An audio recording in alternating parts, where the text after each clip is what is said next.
بسم الله الرحمن الرحيم الحمد لله رب العالمين والصلاة والسلام على أشرف الأنبياء والمرسلين محمد وعلى آله وصحبه أجمعين.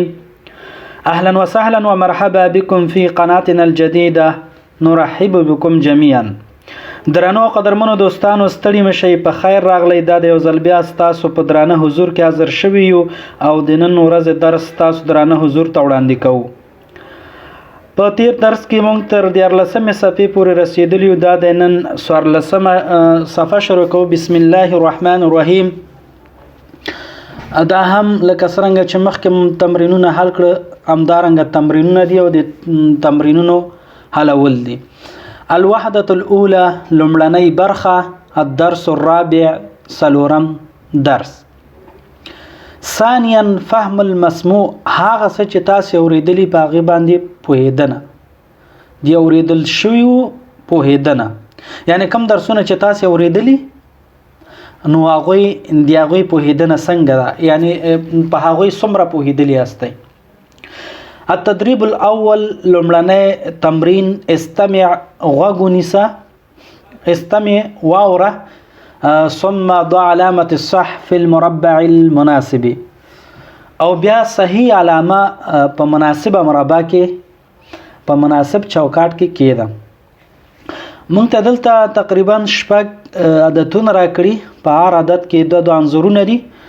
نو زه تاسو ته مثلا یو انځور خیم یو نوم درته اخلم. هغه نوم چې د هر انځور سره مساوي وو هر انځور سره یو شان وو نو الته به د صحیح علامه ږدئ.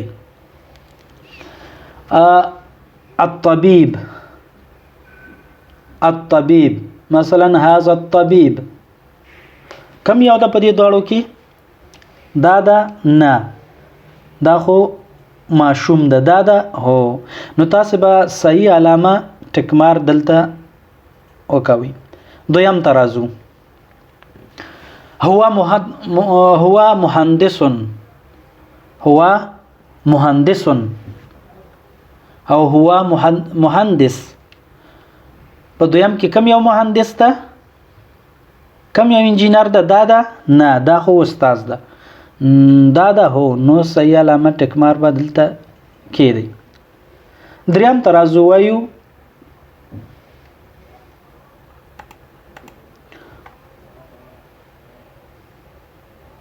المدرسة هذه مدرسة کم یو ده؟ دا ده نه دا ده هو. دلته به ټیک مار کېدی. المدرس هذا مدرس کم یو ده؟ دا ده نه دا ښځه ده. دا ده. هذا طبيب کم یو ده؟ طبيب ډاکټر. دا ده.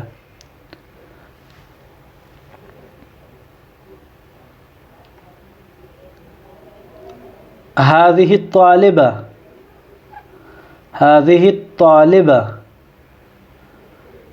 کم ده؟ زده کوونکی. دا ده.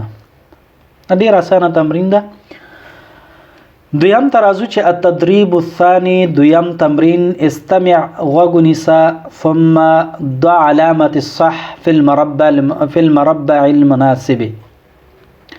غوږ نیسه او بیا صحیح علامه په مربع کې کېده په مناسب چوکاټ کې. او زه تاسو همغه مثالونه دي بیا وایو چې دا مخکې حل کړي همغه تمرین ده. هذه أختي مثلا. هذه أختي یا الأخت. په دې دواړو انځورو کې کم یو ده؟ دا خو نه ده دا ده. نو دلته به تاسې کېدی. هذا مدرس کم یو ده؟ دا ده. هو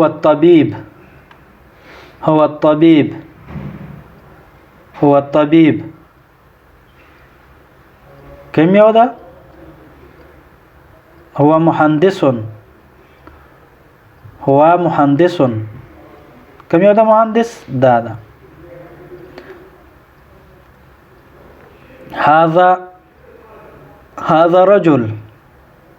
هذا رجل هذا اخي مثلا کوم یو ده دا دلته بکی دی الطالب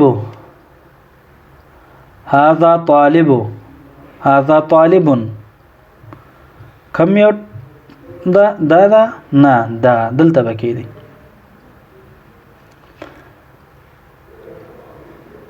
هذه اختي کوم یو ده نو دلته به ټیک مارک دی 15 صفحه ترازو الوحده الاولى لمړنۍ برخه الدرس الرابع سلورم درس التدريب الثالث دريم تمرين استمع وغنسا ثم ضع رقم في المربع المناسب وای وغنسا بیا مناسب شمیره په مناسب چوکاټ کې کیده زه تاسو ته مثلا جمله وایم یا یو څو جملې وایم نو دا جملې چې هر یو انځور سره جوړې وي نو تاسو به عمل ته د ټکمار علامه یا د صحیح علامه عمل ته ټکمار کوي وایو چې بسم الله الرحمن الرحیم السلام علیکم ورحمة الله وبرکاته أنا اسمي محمد وعليكم السلام ورحمة الله وبركاته أنا اسمي أحمد اوس دې کې کوم یو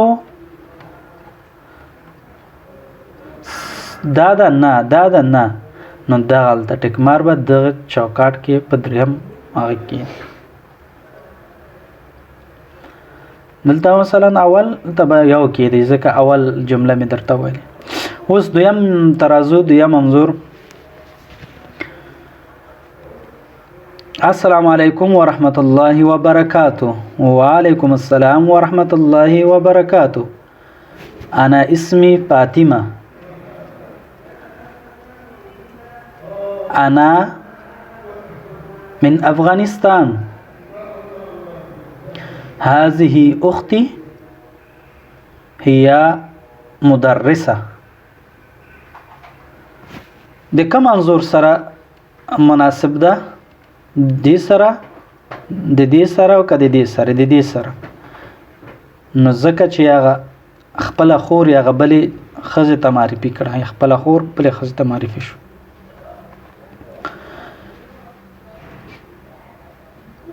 كيف حالك الحمد لله أنا بخير كيف أنت الحمد لله بخير من أين أنت من أين أنت أنا من السعودية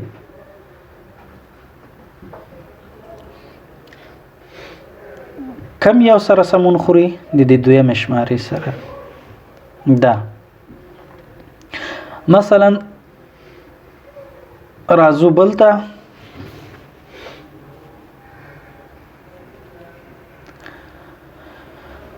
هذه فاطمة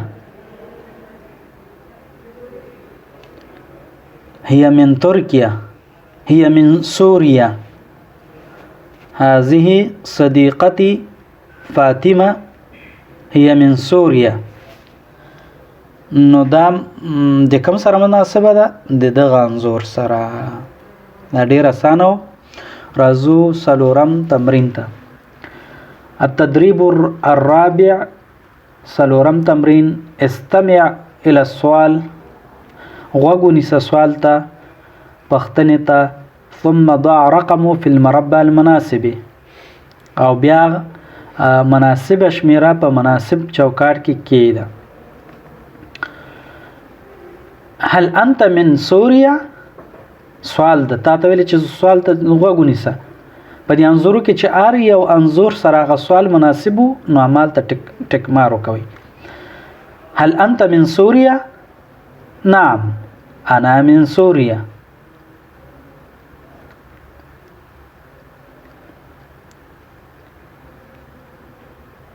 من أين أنت؟ من أين أنت؟ نو دلته به ټک مارو کوي. صحیح. اوس دویم ویو من أين أنت؟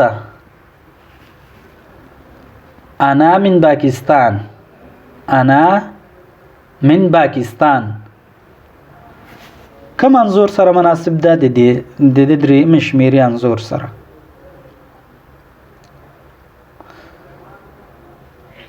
مثلا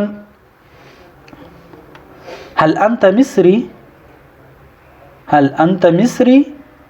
آیا ته مصری؟ نعم أنا من مصر. أنا مصري. أنا من مصر. هو زه مصری یم. زه د مصر څخه یم. همداسې دا دوه مثالونه تاسو حل کړئ.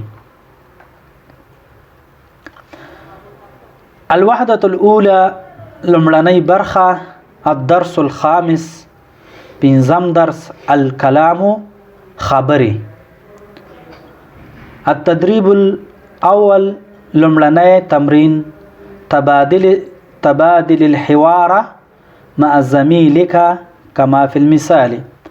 وای محاوره وکوه د خپل ملګری سره لکه څنګه چې په مثال کې ده. مثال کې مونږ دلته فاطمه لرو، نوم د فاطمه، او فاطمه چې ده د مصر څخه ده، د مصری ده او د مصر هیواد څخه ده. فاطمه مصریه مصر.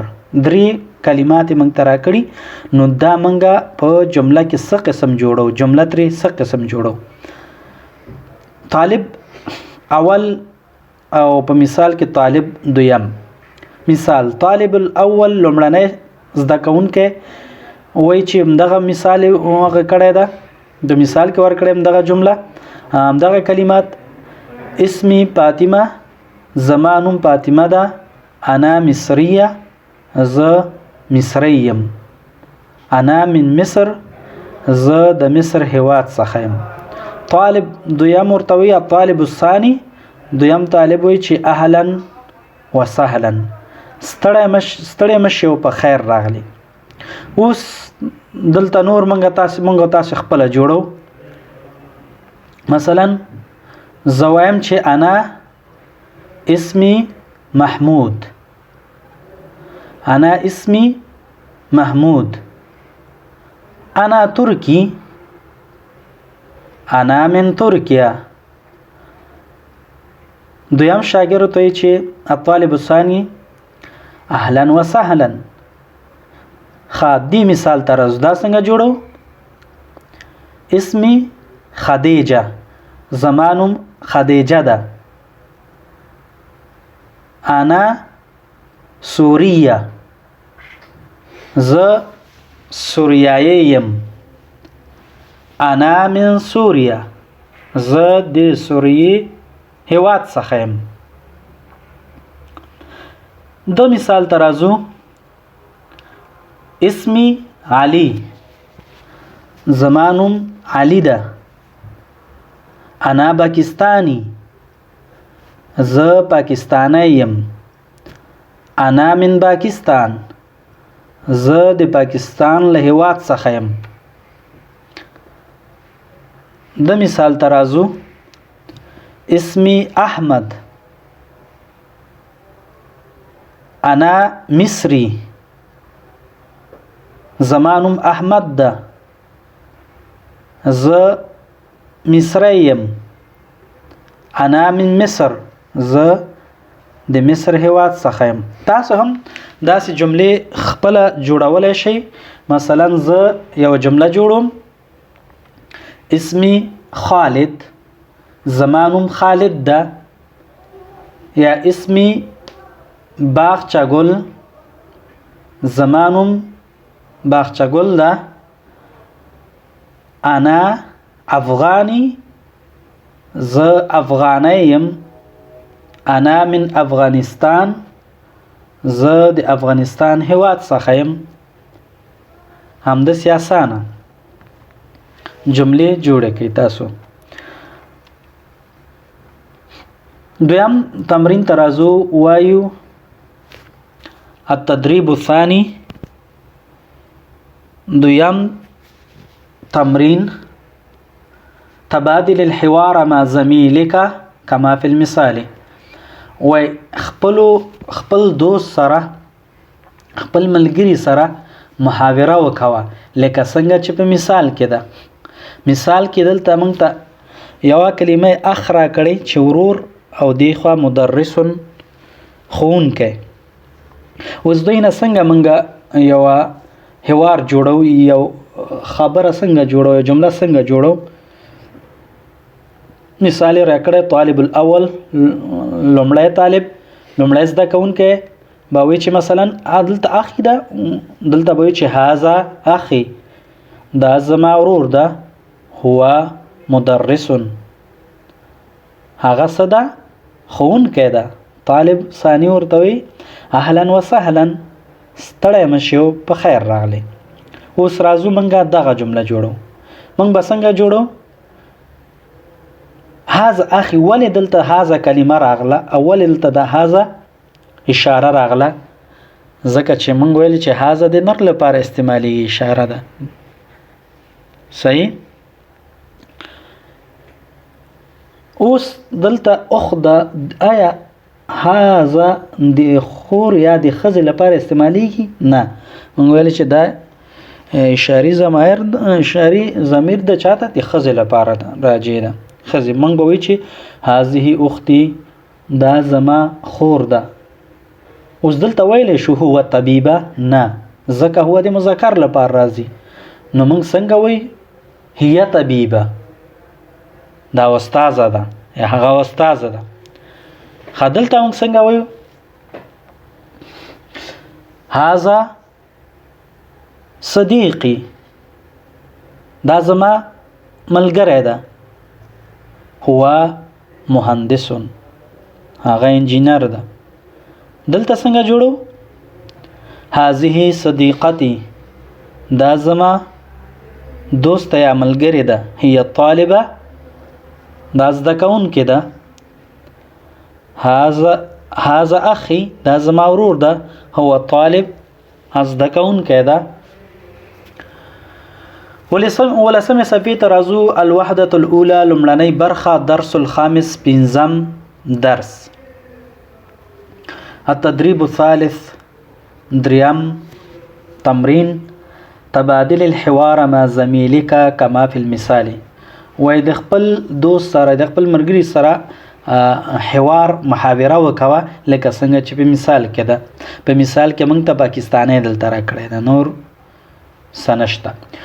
خدا څنګه موږ جوړو حوار کو ور سره چې دو نفره، طالب الاول او طالب الثاني. لومړنی زده کوونکی وایي چې السلام علیکم ورحمت الله وبرکاته. دویم طالب الثاني، دویم طالب یا دویم زده کوونکی جواب ورکوي چې وعلیکم السلام ورحمت الله وبرکاته. بیا طالب الاول بیا پوښتنه کوي چې کیف حالک، څنګه یې؟ طالب الثاني دویم زده کوونکی جواب ورکوي بخیر والحمدلله، زه خیم دی الله جل جلاله فضل ده. الطالب الاول بیا وی پوښتنه کوي چې ما جنسیتک، ما جنسیتک، ته د کوم ځای څخه یې، ستا جنسیت څه ده؟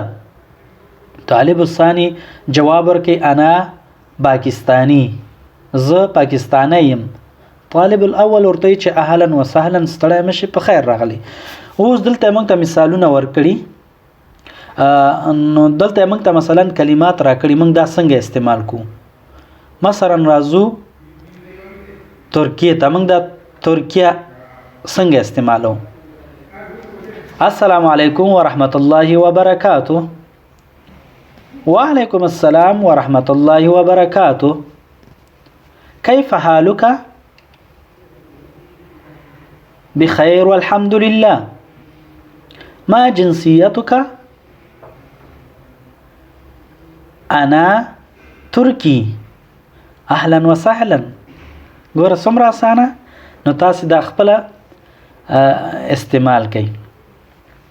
مثلا راځو دی مصر ته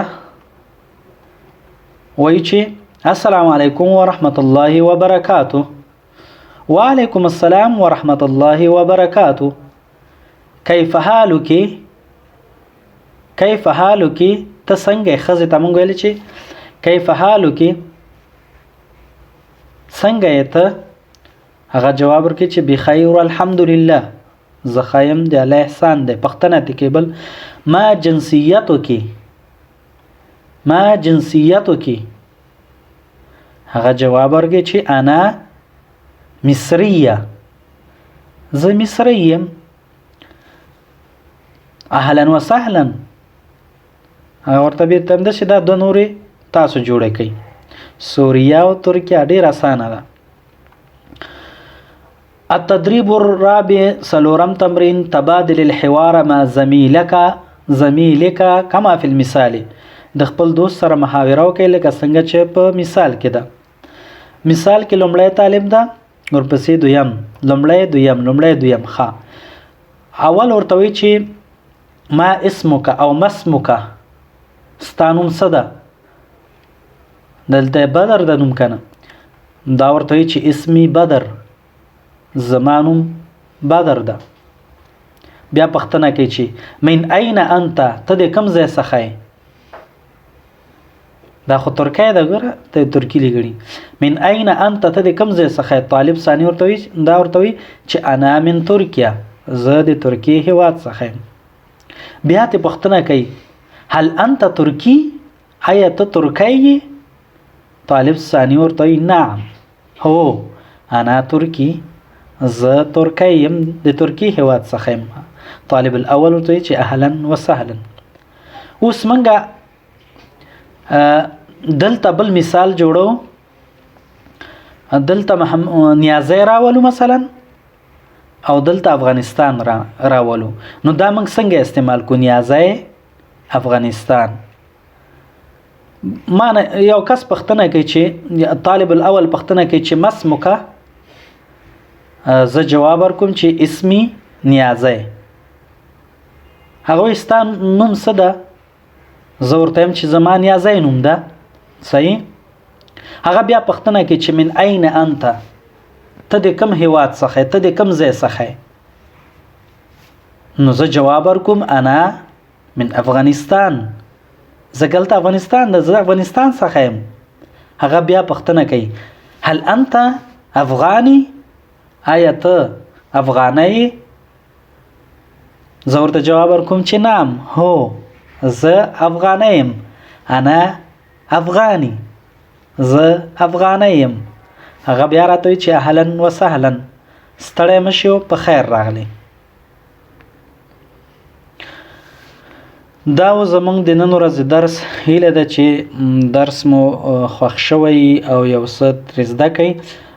تر بیا مو په پاک او مهربان رب العزت سپارم. تل خوښ او خوشحاله اوسئ.